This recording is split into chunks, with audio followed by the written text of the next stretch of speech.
Also, is there any evidence? You've got me on a rampage now. My apologies. You can. That's how these end. I tell you about a book. You go on a rant.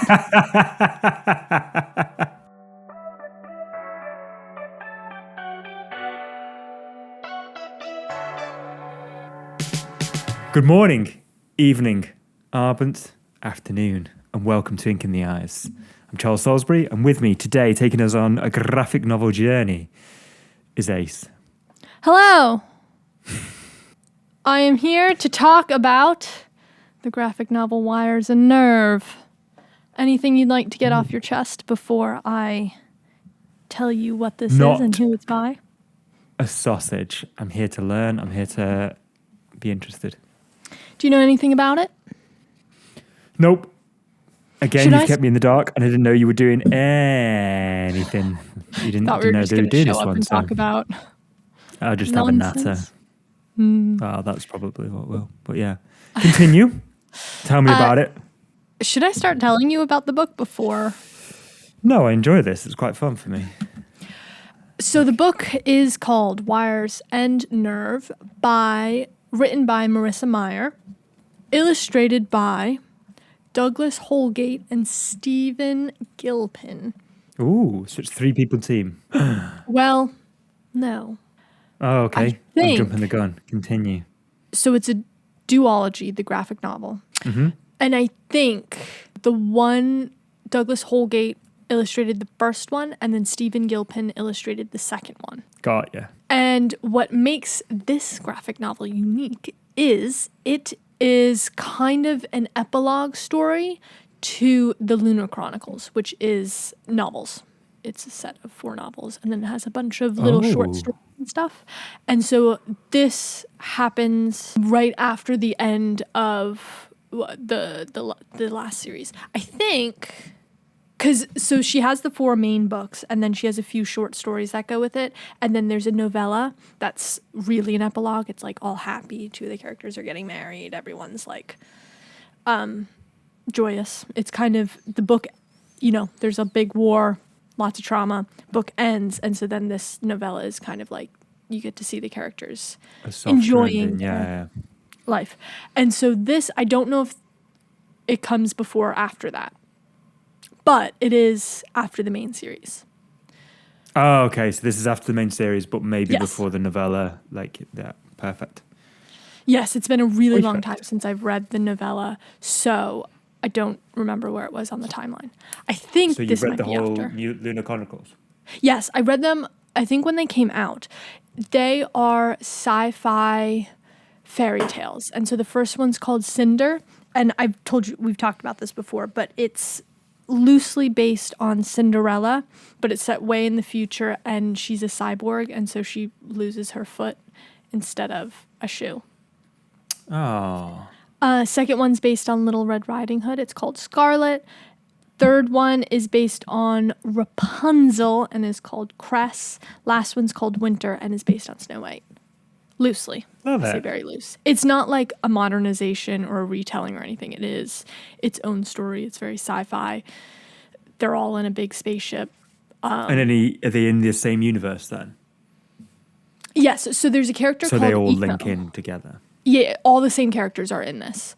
The main character in the graphic novel is Eco, it's spelled IKO, and she was a little android that was Cinder's closest friend, probably first friend, because they were together. The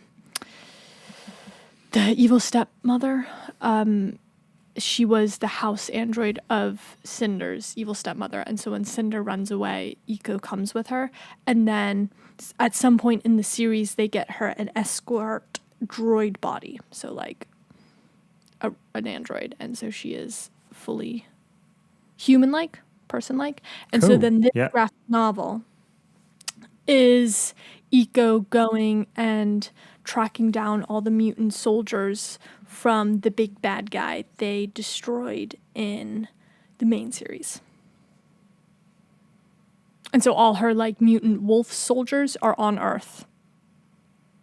And Eco's, like tracking them down. Getting rid of them. Yeah, because they're killing lots of people. I should add I don't know if it's super relevant, but the big No, crack on. bad guy they took down in the main series was the Queen of the Moon. Oh, Hence okay. Lunar Chronicles. Hence the Lunar and so series. now Yep. Cinder is currently in Wires and Nerve, Queen of the Moon. Oh, so she takes over and then, right. Yeah, gets but all married that happened in the main last series. one. It's quite good. It is YA.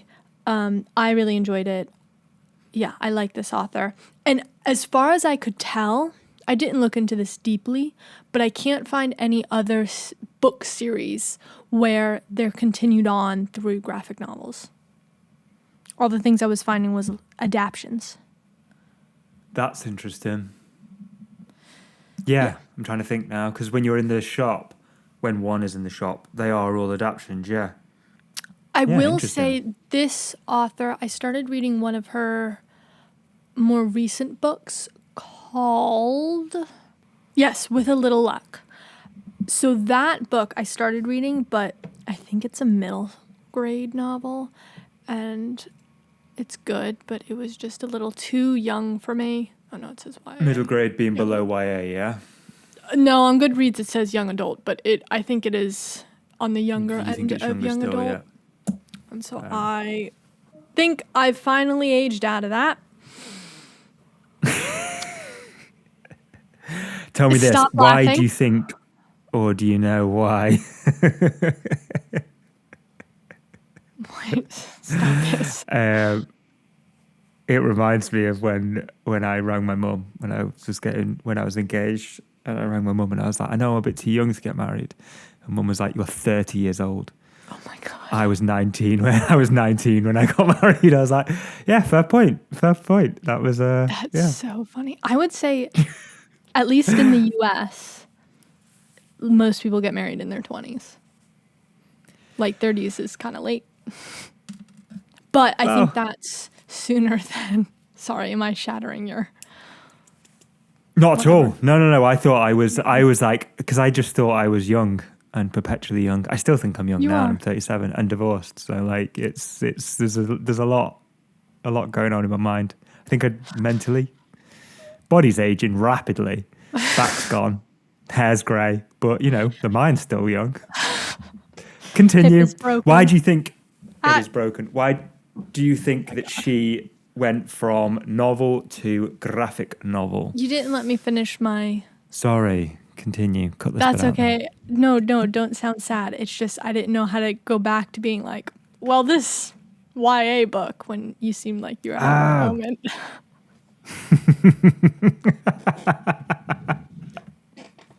This is a therapy session, right? Well, Okay, so this YA book, With a Little Luck, the one character or the characters from the point of view of writes D&D campaigns. And I didn't finish the book, but if you flip through it, in the chapters where he's running a D&D campaign, that event is in graphic novel form. So there's a mini chapter, I think there's like 2 or 3 in the book, and it's all their characters in this D&D game, and it's in comic graphic novel form, just in the middle of this chapter book. Interesting. That's cool. Yeah, I thought it was And really cool. The characters in the D&D are nothing to do with. That's a completely isolated novella. That's nothing to do with. Well, Lunar no, Chronicles it's like 2 or 3 or pages. Horizon. It's so the main character. I don't know his D&D, but like in D&D, you're playing a character. Like you've created. Yeah. this I wondered whether character in those this world. characters were. I wondered whether she linked it as in like those characters were the characters from Lunar. Oh right, no. got you. This book is completely separate from the Completely Lunar separate. Chronicles. Yeah. Yeah, but I think it's cool. She seems to be dipping into both mediums. Yeah, 100%. Really cool. Do you know that? Going back to my question, that I rudely interrupted you. Do you know why? Is she just into comic and graphic novels, or is that a? Well, she has a helpful 4-part series on her blog, Marissa's Guide to Writing a Graphic Novel, and the first episode is basically why she decided to expand it.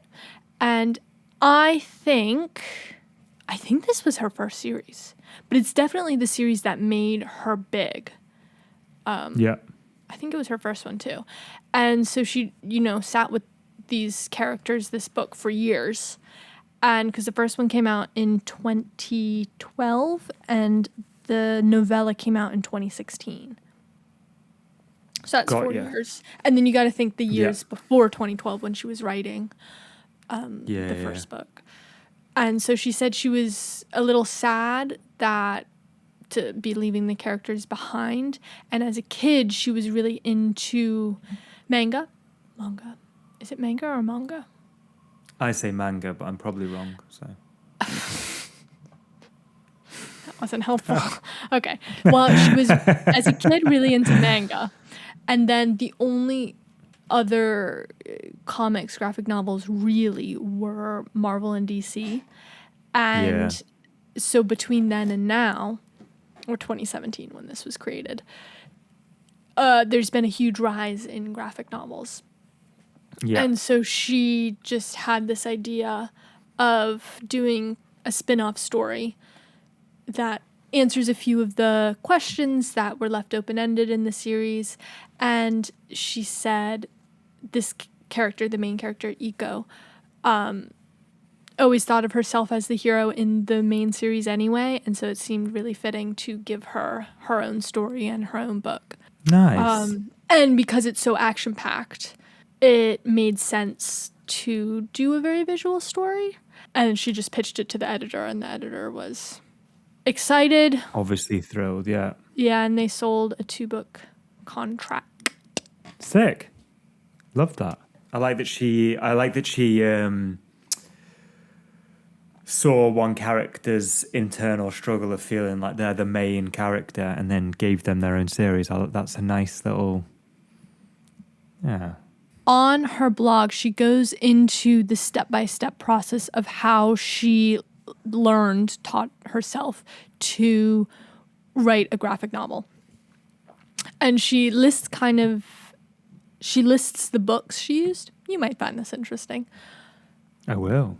Because while she'd written a bunch of novels at this point, she said she was trying to learn script writing and the formatting for that, and then what her responsibility versus the responsibility of the illustrator was, and things like splash pages, SFX, all those different things. And reading the book, I think she did a really good job, because I've read quite a few graphic novels for this podcast and also in my life, but I thought the pacing was good. I thought the mix between dialogue and action was really good. I thought it stayed true to the characters, and I didn't even think about how it would be a really different shift from novel writing. Yeah. And so reading this and seeing that kind of, I don't want to say internal struggle, but that skill development, I think she did a really good job. Amazing. I've just found it now. I've bookmarked it. I'm going to read that through. The blog. Thank you for sharing that. You're Marissa's welcome. Guide to Graphic Novel Writing. She said her favorite book or most helpful book was Panel 1, Comic Book Scripts by Top Writers, and it was basically just a bunch of scripts you could read through. And if you look in the later things, she posts her synopsis and like her plot points and a few of the script pages. Amazing. That's an amazing resource.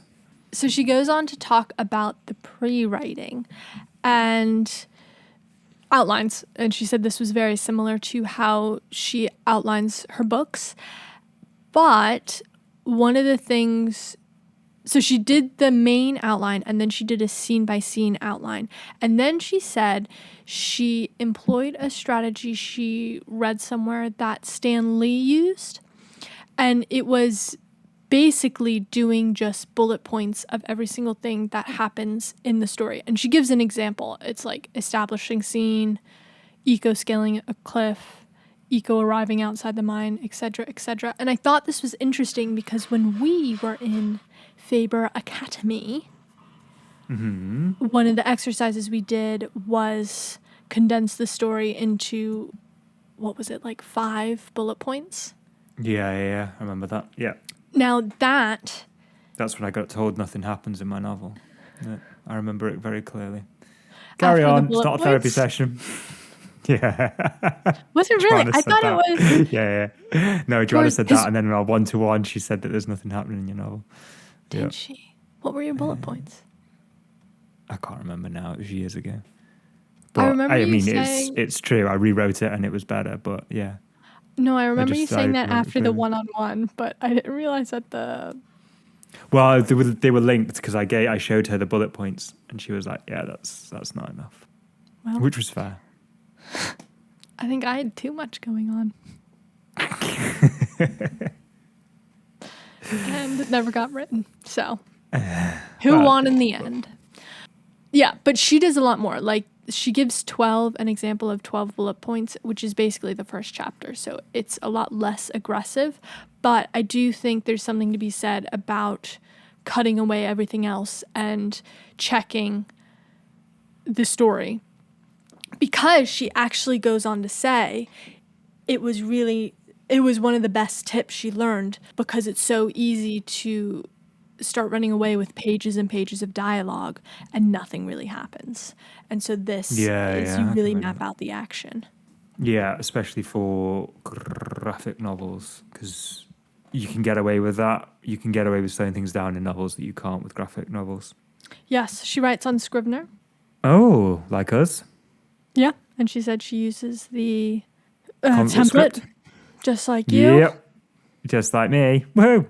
It's a really good script. It's a really good tool. If anybody has Scrivener, or if anybody's thinking of getting it, I really like it because you can do novels and graphic novels and film.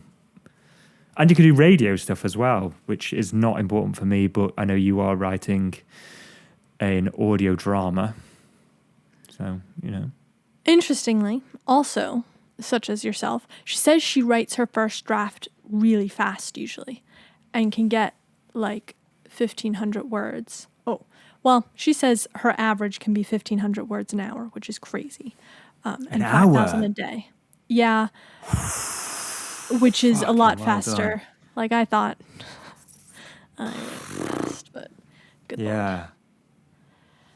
Anyway, she said... that's kind of put me into it, because I can do 2,000. You're about the same as me, aren't you? You can do about 2,500. But like... Well, when we were doing the writing competition a while back, by the end, it was 5,000 a day. Yeah, but we But were like... that was the only thing I was working on. And I can't make writing my full-time job anymore. Whereas she is a full-time writer, so... But yeah, I mean, it's kind of... It shows with the publish or perish view, isn't it? Like, do you... And this is a bit of a tangent, but it kind of isn't if people are interested in writing or even reading, of like, do you do like your Donna Tartt and do like one book every decade? Or Marissa Meyers, because I'm looking at it now, she's got The Escape Game, House of Sapphire, Cup of Magic, Happy Writer Book, Let It Glow, Gilded, Instant Karma, Heartless, The Lunar Chronicles, Renegades, Anthologies, and that's just international editions. But like, that's a book a year. An insane amount, an incredible amount. I think I prefer to be that kind of writer, of just being me like too, publishing 100%. like a lot, and then you get better as your voice progresses. And yeah, this interestingly, suits me. I love the Lunar Chronicles. I read Yeah. Gilded and Cursed, which she wrote more recently, and that I didn't like as much. For any reason, it just wasn't suiting you, or too young again? I think it could have... No, it wasn't too young. I think it could have been condensed into one book. Right, And got you. so it's Rumpelstiltskin, but it's quite dark, and I don't think the darkness bothered me, but maybe a little bit, because a bunch of little kids die, and like they're ghosts, and she's trying to like put their soul to rest, and so it's quite heavy, quite dark, and so it wasn't something I wanted to sit down and just... I wasn't flying through the pages. I think it could have been that makes sense. one book. and it would have been better. Okay. So there's a theory, isn't there? There's not a theory at all. It's kind of well proven, but and I would argue this has just happened with Ocean Vuong, which is one he was a personal favourite writer. But like the more famous you get, the less cut editing happens. So you look at like the start of Harry Potter would be the most famous example. The start of like the Philosopher's Stone is like a 270-page book.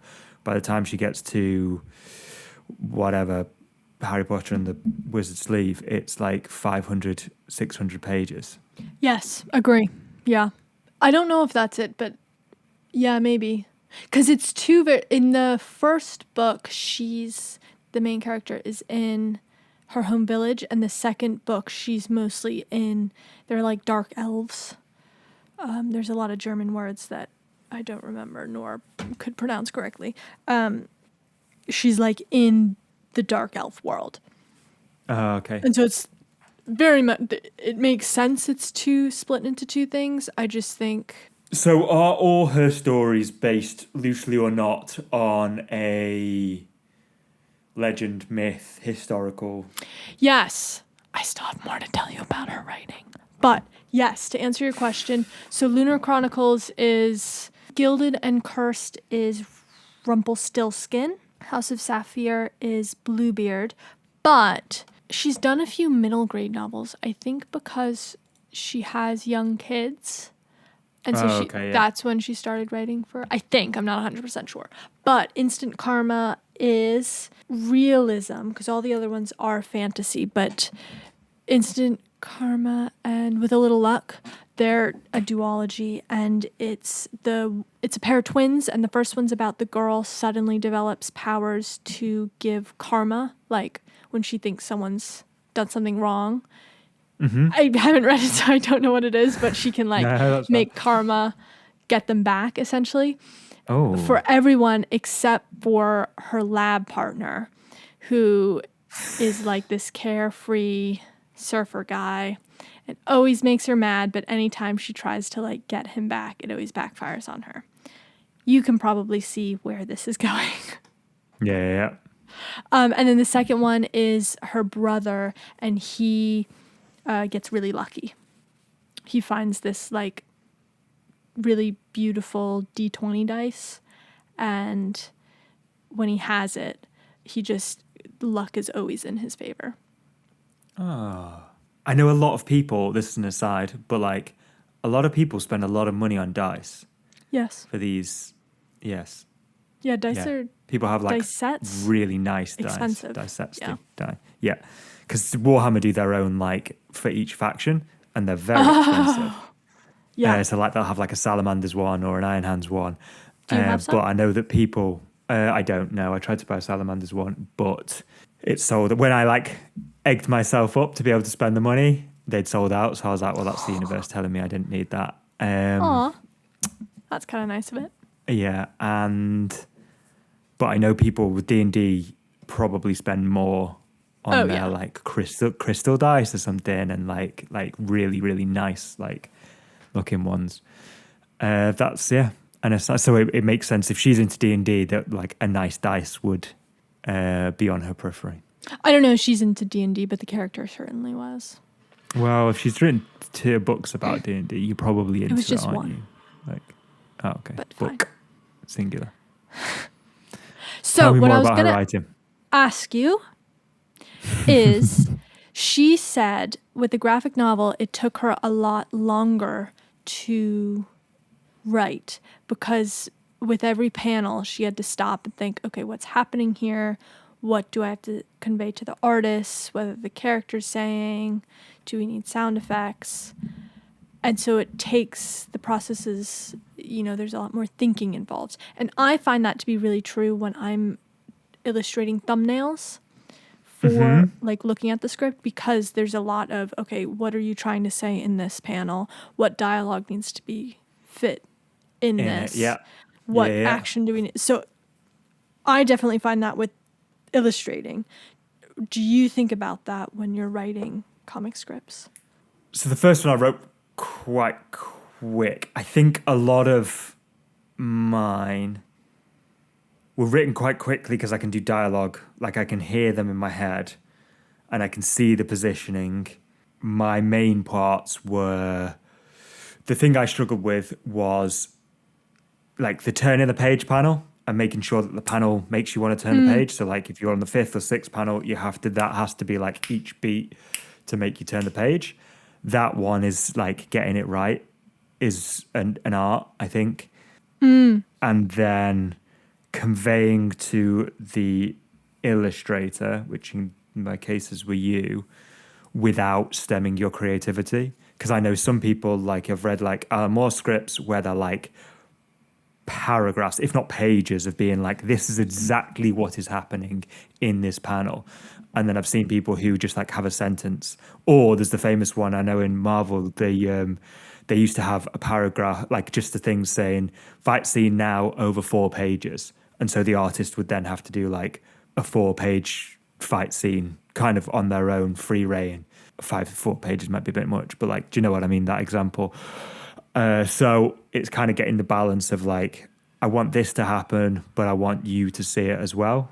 But yeah, I think the main one was hitting the beats and hitting the story beats, like the act 1, 2, and 3, act 1, 2, 3, 4, 5. If you're writing to 5 within a short time frame, because I think the other problem with graphic novels is I can write 2,000 words very easily, which is multiple pages, but multiple pages of a graphic novel take like months to make because you're refining the script and then you're doing thumbnails and then you're doing the colouring, inking, colouring, blah, blah, blah. Do you know what I mean? So like trying to condense a story is, I realised, especially writing for you, that if I want to do a panel, it's going to take you a couple of days.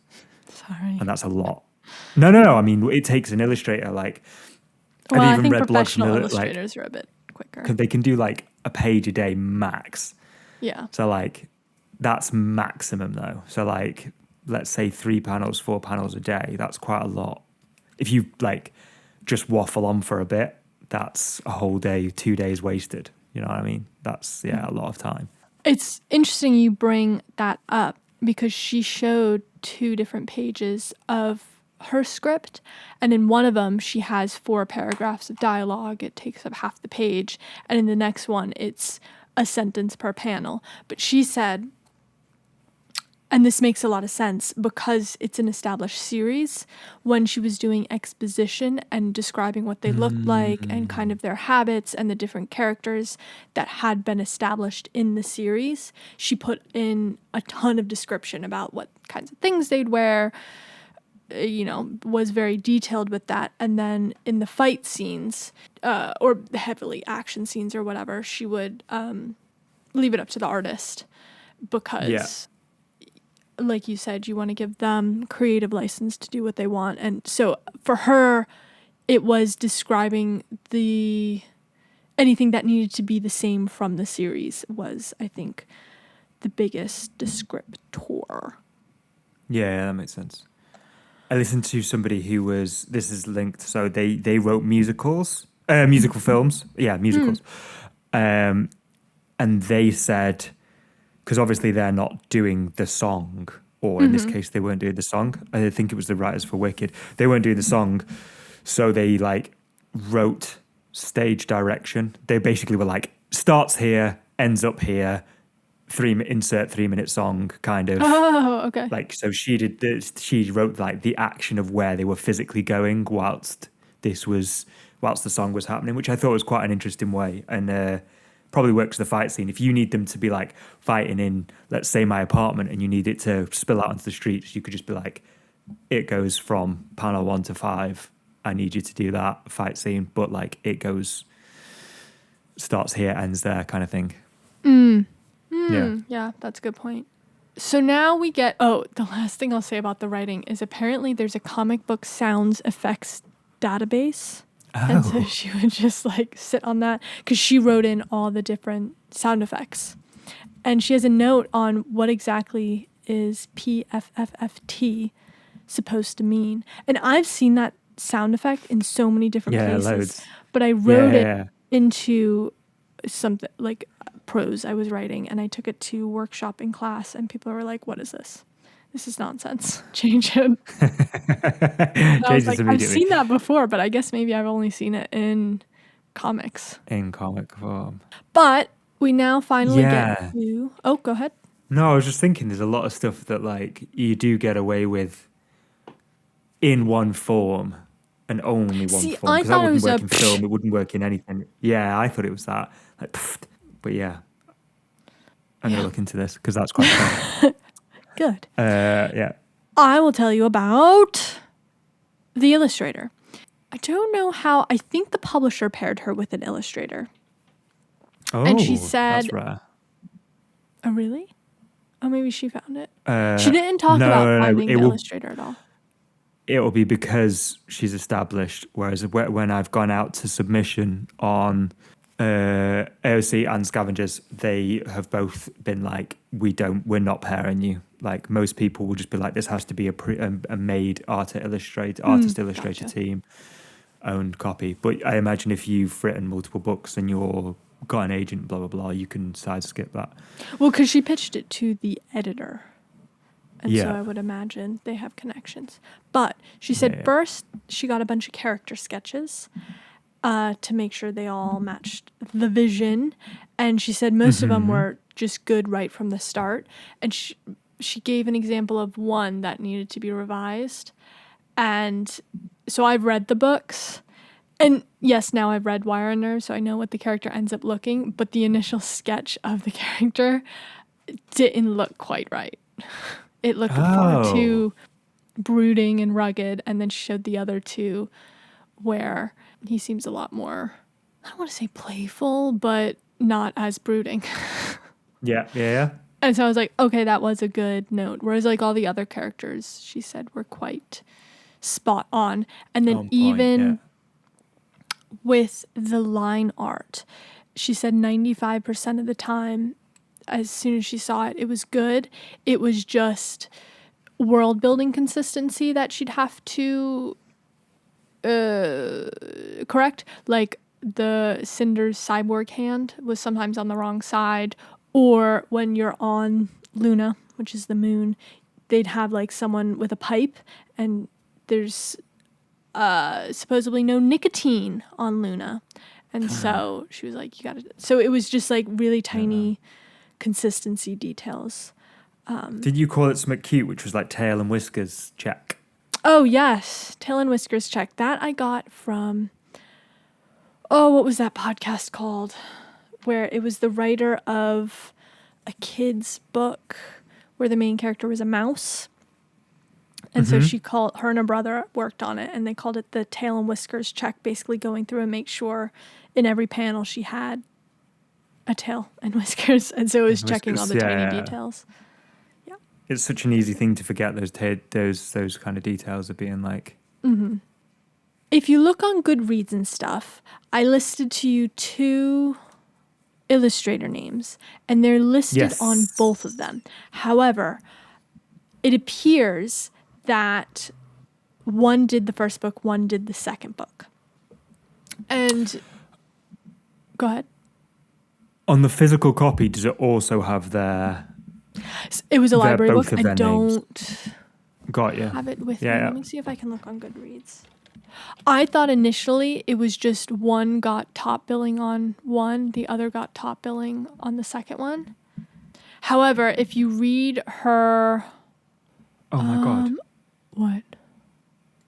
comicbookeffects.com. Phenomenal. And I've only just clicked onto this, and this is an amazing... Anybody who wants to read this is an amazing resource. So there's like... Arf, bark, bark. So ARF, bark. And it'll tell you like, it's a dog barking at a intruder. It was in Gunsmoke Western in 1955. Marvel published in 1962. Amazing. Great resource. I'm Thank glad you very she much. liked that. Yeah, That's I'll be funny. using that liberally. Added to my reading list. Excellent.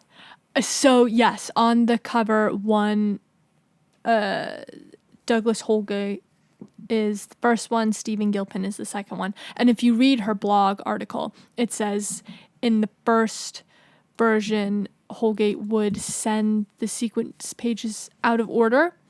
And she said she didn't really talk to them much, but it seemed like he was working on what was most inspiring or focusing on a particular subplot one at a time, versus for the second one, Stephen Gilpin submitted them all in order. Ooh. Which I thought was interesting. How do you And like to work? I think I like working in order. I like writing not in order, but I think... Yeah, I remember you saying that, actually, illustrating, yeah, because I write in order, but yeah. Whereas you write in islands and then connect them. Yeah. There was discourse about that when we were in class. And I think in this case, the artist also did the lettering, because she said sometimes she'd get lettering in the pages. No, they didn't do the lettering, but sometimes the pages would have lettering already in and sometimes it wouldn't. And she was like, I have no idea how they organized that. Which is just funny to read like the author's perspective of like, this happened by magic. Like, why are you giving me this? This is a weird one, yeah. Oh, yes. So I think the art style is mostly the first guy's, and then the second guy just mimicked it and did a really good job, because you can't really tell it's two different illustrators. You have minor differences, but it's impressive. It's quite. But I saw on the one guy's, so Stephen Gilpin's website is really nice. You can see all his work. He also did character sketches for another one of Marissa Meyers' books. Not one that had a graphic novel, just doing like character mock-ups. But then if you go on Douglas Holgate's websites, it's literally just one paragraph about page and then a tab called Labrador with a picture of his dog. He lives in Australia. Douglas Holgate, I gotta look at his... What did I want to say? Oh, but I looked at his Instagram and I saw another little comic strip of different characters, but the one character design was very similar to how Cinder was drawn and designed in this. And I was like, hey. Oh my God, not this that is... that's bad. Okay. Yeah. Yeah, he does have a taste of... I'm looking at his thing now. Douglas Holgate. He clearly has a style. Yeah. So the whole book is kind of, it's monochromatic in a bluey color. Like it's kind of white and black bluey.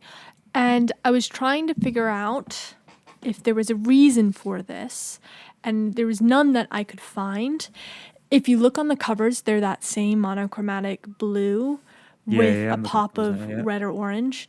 And if you look at the original covers for the series, it is a very dark blue background and then a red object on. So I wonder if that's why they decided to do it. I think I read in an interview with her that was the illustrator's artistic license. I think printing is cheaper when you do it only one color. Yeah, that makes sense.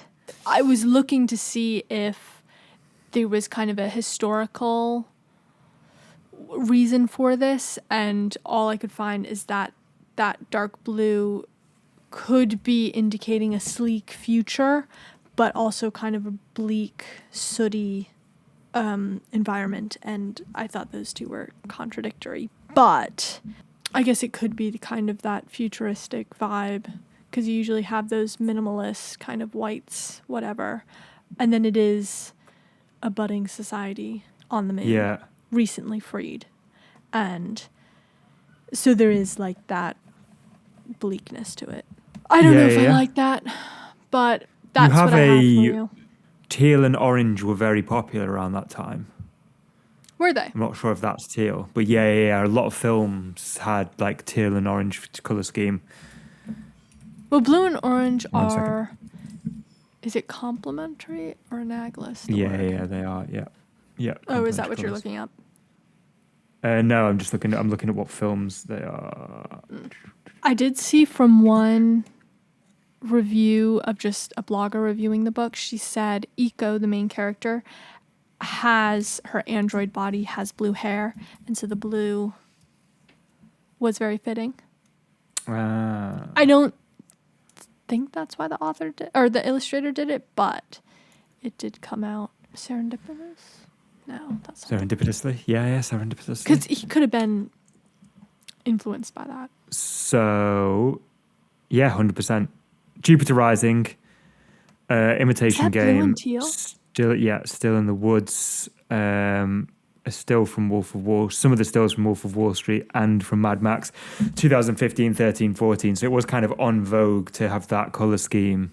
Obviously, it predates and many people have used it since, but I do remember, because a couple of my friends are directing, and I do remember them being well into the whole teal and orange thing. That's how it stuck into my head when you said it was blue and orange. I remember thinking that was a few years ago. The only historical comic making whatever illustration I could find was there's an old, before digital drawing, they would use a non-photo blue color to sketch because the graphic arts cameras couldn't pick up that color, and so they do the sketch in this blue color and then ink over it, and then when you take the photo of it you can't see the blue, it's just the ink lines. And I know in art classes I've taken, I think now, I guess historically because of that, but a lot of people, like, we would use either a terracotta pencil or kind of a blue sketchy pencil before we do the main sketch. And so because it seemed to be a similar shade, but like I said, you can see the blue. And so it's not like he was doing the sketch and then inking it in, so you couldn't see the blue color. And because everything's digital, you can just delete the layer. You can just delete that, yeah. It could be a hark back to that. That'd be quite cool if that's a little nod to the past of comic book illustration. Yeah. I don't know if it is, but that was my fun fact for you. I like it. It's published by Fuel and Friends, Feiwel, which is part of Macmillan. Yes. And Faber in England. Macmillan I've heard of. But is Wire and Nerve published in England? I don't know. Let me see. Waterstones is having a sale. You can't buy anything. I can't or you can't? Both. Oh. No, you can't, because otherwise I have to ship it over to you. I was going to say, I can start ordering things to your house. No, it does not appear to be at Waterstones. There Sorry. you go then. It's not in England. There is Our Wired Nerves, the Human Nerve Connectome, and it's £118. Wow, textbooks are so expensive. Oh my God. Be, I suppose, but $500 is the most expensive textbook I had to pay for. Jesus Christ. Yeah. And it's so annoying because it's not like you can sell them when you're done. No, because they're out of date when they're 2 years old. So yeah. Okay, yeah, you can sell it back. It was, I think it was this one. It was like specifically for the class at my university too. So it was like completely useless afterwards. So they just had you over a barrel, yeah. Yeah. Fuck. Yeah. Oh my word. That's a lot of cash. So it's not like I could buy it from a different place. One time I bought a textbook that was like 5 years out of date because it was, $20 versus $300. And in the class, the teacher was like, there was one section I couldn't do. And she was like, I'll just photocopy them. I shouldn't say that, but like, it's insane. They're like, you need all these textbooks, and then we don't always use them. Yeah. Glad that's over. Yeah, for electricians, you do need textbooks, but they're not textbooks. They're industry standard guidelines, so you do actually need them. They're expensive. See, that makes sense. You do use them, so I don't need a textbook for like sports journalism. No, exactly, no. Well, that's all I have to tell you about this book. Do you have any? Please give me your reactions, comments, concerns, questions, dalliances, stories. I wonder if a lot of people don't do novel to graphic novel, firstly because people don't buy as many graphic novels as they do novels. So it probably has a smaller readership. But I wonder if it is because of continuity as well. And it's probably a pain in the ass to get an artist. I thought the continuity was very good with this. I do think graphic novels you are say more it is very good, but I imagine that yeah, they're more expensive to produce and less people buy them. So I've kind of answered that. There's an economic point to the question. But yeah, do you know what I mean? Like, it might be quite hard for a lot of people to be like Well, I don't think a most people think of continuity it. of what worlds are. Yeah, true. It could be because I'm in this space now, but I'm seeing more reports saying, especially kids are reading a lot more graphic novels. Which I read a opinion piece the other day about a teacher saying they were really annoyed by that because the kids weren't building up reading endurance, or like they were picking graphic novels over chapter books. And I know everyone's complaining that like the younger generations aren't reading. So I get the frustration, but I feel like if they're picking up a graphic novel, that's better than picking up a video game or nothing. Yeah, or, you know what I mean? 100%. But Like also, going on like, it's TikTok. total bollocks because Yeah. every generation, I think I've Yes, maybe I said know, this in I the know, last I know. podcast, but like every generation makes it as easy as they can for the next generation and then shits on them for that. Like, but also, Well, I like, get like not having everybody just reading says the endurance lazy is good. kids. Yeah. But I mean, like, that's such a nonsense statement because, like, I never had reading endurance when I was a kid because I That's had true. quite heavy dyslexia, and now I have loads more. Still have dyslexia, but like I just have chosen what I want to read. And then what you're saying is like, at least you're reading dialogue, at least you're doing slow media. Yeah. I don't see. And also, do you have to read for reading endurance? How long do, realistically, like, you and I are writers, so we have a big readership, but like most people don't have that long in a day. That's true. I don't mean readership, I mean like we like reading, but like most people probably only have like half an hour a day. I think even my friends who in Probably school less, read a but lot, yeah. they don't read as much Read anymore. now. Yeah. No. And I'd Reading also, makes you smarter. is there any, my last part, yeah, that's true.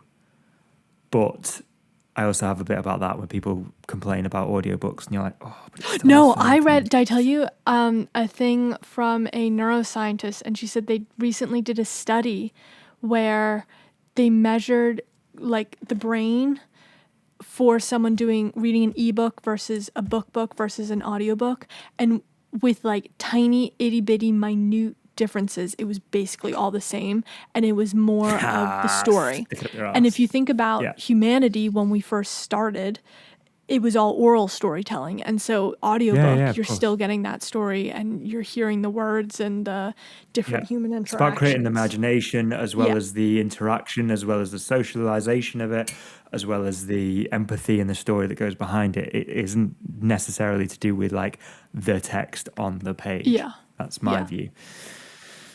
And there's a study Yeah. that supports you now. You're not just Thank you. talking nonsense. Nope. I like that Not anymore. because the day I was before, talking it I was talking it as before the study Yeah. came out. So I've just, yeah. But carry well, on, sorry there what you said. has been discourse about people. Apparently, I never interacted with these people, but apparently there was a community of people who said audiobooks isn't real reading. And I've had that loads.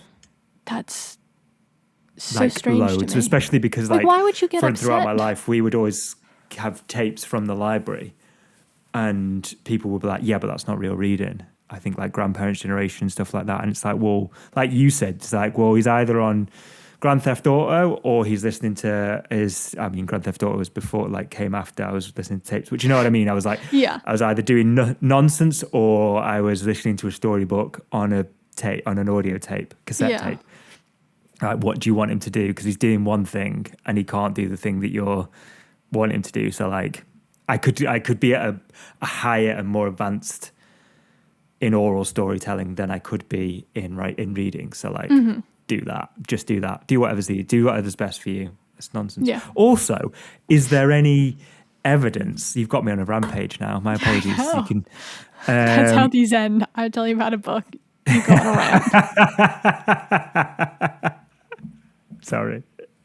Don't be. Is there any evidence that like a correlation of like an increased reading endurance is better? Like reading is better. I don't know. But if I did like 6 5-minute stints, is that better than 1 half an hour stint? Or I don't like, know. if I did an hour a day, is that better than 7 hours once every Sunday? Like, I know you don't know, but I don't have all fucking the answers. nonsense. You know what she was saying? And also, like, reading a poem is like an incredible thing, but it doesn't take you that long. You don't need that much endurance to read something like profoundly powerful. Whereas if you're reading trash and you could do 5 hours, I reckon you get more from a poem. Anyway, that's it. I'm glad That's you're all agreeing I'm with gonna me say. because that I am article always did annoy me. always agreeing with you, but on this one particularly, read what you want. Don't let the losers tell you what you can and can't do. Yeah. I've got no other notes unless you want to poke the bear some more. I did have something, but then you went off Please and do. I don't remember. Circle back. No, I think that was good, actually. I think she was just saying the same thing as you. Like, you got to look at your life and where can you fit in reading versus, the studies could say reading for 2 hours is the appropriate. But, like, if you don't have 2 hours to spare and you have, like, Then, a yeah. half hour in the morning, half hour in the evening, like, use that. Don't. Yeah. That's the thing. It just puts you into automatic guilt of being like 2 hours a day and you'll be further ahead in life. It's like, well, I don't have 2 hours a day. What if you have children? What if you have 2 jobs? You have X, Y, and Z. You're instantly just guilty about your life.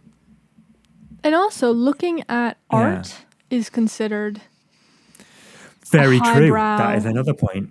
You are looking activity. at art and analyzing images, multiple But when you images put per the story page. and art together, all of a sudden, you're an idiot. yeah. Tell this teacher to focus on teaching and not worry I about don't know them, but I will No, I do know so you don't. if I come across it again. Yeah. I think because I've heard it so many times in my life, I feel like maybe I've got a bit of skin in the game. Fair. No, that's actually that you bring up good points. Yeah. Thank you. You're welcome. Any last rants you want to get off your chest? Not on record, I don't think. Okay. When we finish recording, I'll give you at least another hour of just random bollocks that you can tune out of. But I'll save the audience that. That's just for you and you alone. Well, on that note, thank you so much for listening to Thank you, Ace. Ink That was in very. the Eyes. I actually think that's another one that is a good recommendation to read. It is YA, and I enjoyed it, but I enjoyed the main series when I was a YA. Could so you just that go definitely into helps. this? Yeah. Or Oh, would you it have gives to? it. So I haven't read the books since a million years ago. Yeah. And they do a minor recap, which was enough for me to realize, like, get up to speed. But I do think coming into it, not knowing anyone, they do mini character introductions so you can get up to speed. I could just buy that now and it'd be fine. Yeah, or get it from the library and be fine. Yeah. I don't have a blank mind to test that theory, but I do think with the mini recaps, I mean, you can figure out, okay, Yeah. these two people are doing this and this and this. Cool. Yeah. Interesting. Good. Thank you very much. That was very insightful and lovely. I loved it. You're very welcome. As always, it was a pleasure. Thank you to anyone who listened. Have a fantastic day. Don't forget to subscribe. Charles, any last words? None. Thank you so much for listening. Thank you so much, Ace. Goodbye. Bye.